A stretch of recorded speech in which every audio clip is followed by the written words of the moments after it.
With the future of how Venezuela will be run still unclear, the White House is already setting its sight on a potential new target, Greenland. As Erica Brown reports from Washington, this is causing concern among European leaders and lawmakers, saying the future of NATO could be at stake.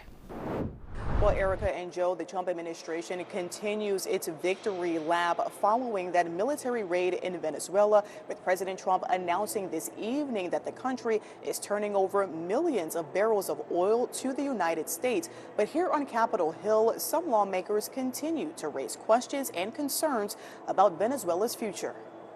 Days after the dramatic capture of former Venezuelan leader Nicolas Maduro and his wife, some lawmakers have expressed concerns over what comes next for Venezuela. The administration has no plan for what comes next in Venezuela. For those who are saying that we're going to run and occupy Venezuela, we're not. What is the goal? Fix up the place. Create conditions for a free, fair election. In a social media post Tuesday, the president said Venezuela will be turning over between 30 and 50 million barrels of sanctioned oil to the U.S. to be sold at its market price. Administration officials are expected to brief all members of the House and Senate Wednesday on the situation in Venezuela, and it comes as the White House is also renewing its push to control Greenland.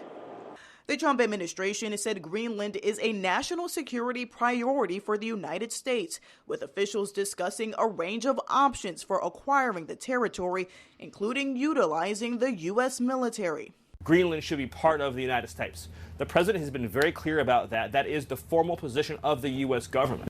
Greenland has its own government, but is a territory of Denmark, a NATO ally. The Danish prime minister said Trump's threats should be taken seriously.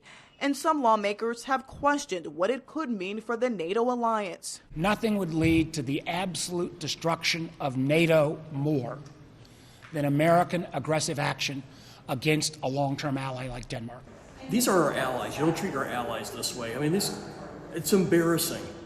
President Trump has indicated he wants to settle the issue by the end of his term.